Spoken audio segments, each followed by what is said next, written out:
शिव कथा कह रही है, भगवान शंकर का पवित्र चरित्र कह रहा है कि शिव के चढ़े हुए जल का वर्णन स्वयं यमराज की जो धर्मपत्नी है,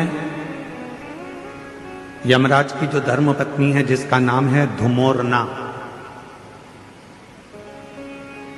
क्या नाम है उसका? धुमोरना।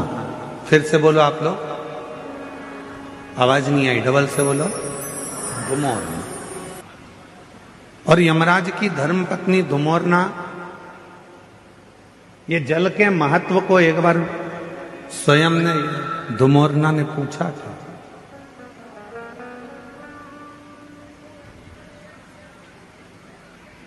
जल के महत्व को धुमोरना ने एक बार पूछा था। शिव महापुराण की कथा कहती है कि एक बार धुमोरना ने एक बार देखा यमराज की साक्षी में भैंसे को।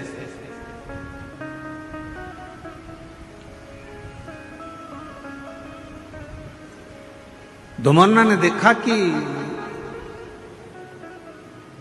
यमराज का जो भैंसा है, यमराज जिस पर बैठते हैं भैंसा, क्या नाम है उस भैंसे का जिस पे यमराज बैठते हैं? जम के बोलो जरा। यमराज जिस भैंसे पर बैठते हैं, जिस पाड़े पर यमराज बैठते हैं, जिस भैंसे पर यमराज बैठते हैं, उसका नाम क्या है? उसका नाम है पोंड्रक। क्या नाम है? पोंड्रक। तो एक बार धुमोरना ने उस पोंड्रक को देखा, उस भैंसे को देखा कि भैंसा क्या करता है कि यमराज प्राण खींचते हैं और प्राण खींचकर किसी को लेकर जाते हैं और भैंसा उसको खूब त्राड़ देता है, उसको खूब मारता है, सींग से रोनता है, पांव से कुचलता है, उसको परेशान करता जाता है। भैंसा उसको खूब परेशान करता है।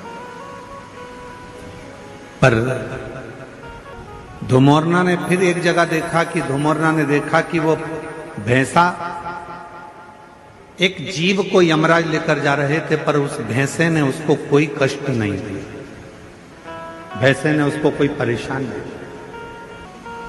अब किसी को तो भैंसा मारता था और किसी को नहीं मारता था, किसी को कष्ट देता था, किसी को नहीं देता था। धुमोरना के मन में, यमराज की धर्मपत्नी के मन में यह बात अड़, और यमराज की धर्मपत्नी के मन में यह बात अड़ी, और यमराज की धर्मपत्नी ने विचार करा आखिर ये हो क्या रहा।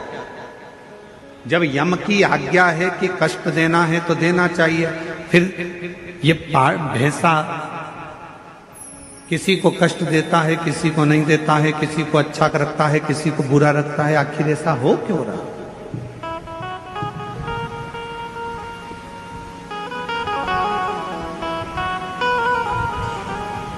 धुमोरना ने भैंसे को बुलाया और भैंसे को बुलाकर धुमोरना ने कहा, क्यों रे पोंड्रक, ये बता कि किसी किसी को यमराज जब खींच कर लेकर जाते हैं, प्राण जब छूटते हैं, तो किसी को तो तू बहुत कष्ट देता है, किसी को तो तू खूब मारता है, कष्ट देता है, परेशान करता है, उसको खूब खूब रोनता है, पांव से भी रोनता है, सींगों से भी रोनता है, किसी किसी को तो बहुत कष्ट देता है। धुमोरना बोली कि पोंड्रक, भैंसे, और किसी किसी को तू मारता ही नहीं है, कष्ट भी नहीं देता, आखिर ऐसा क्यों, किस लिए? तो भैंसे ने कहा धुमोरना से, माताजी,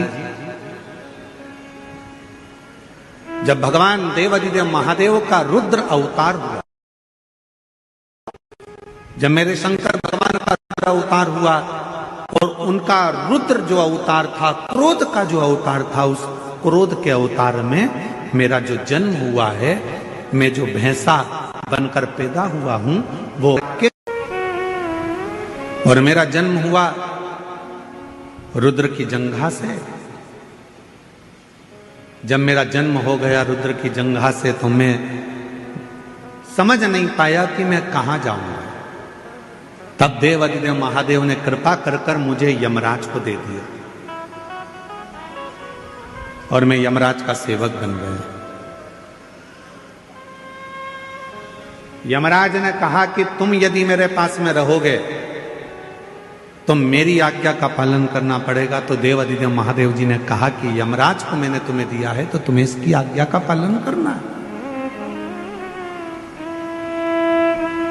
तुम आज्ञा का पालन करो।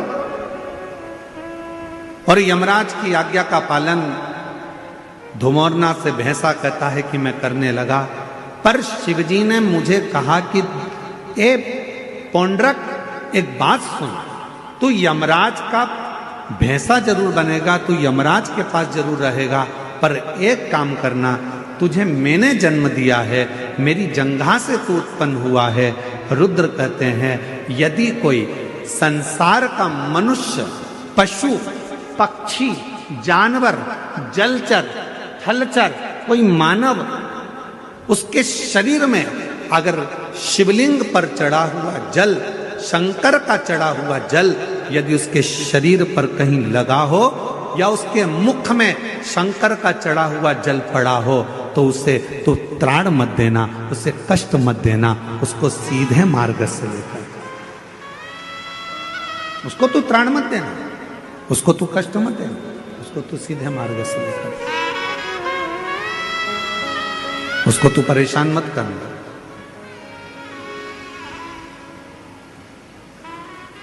पौंड्रक भैंसे ने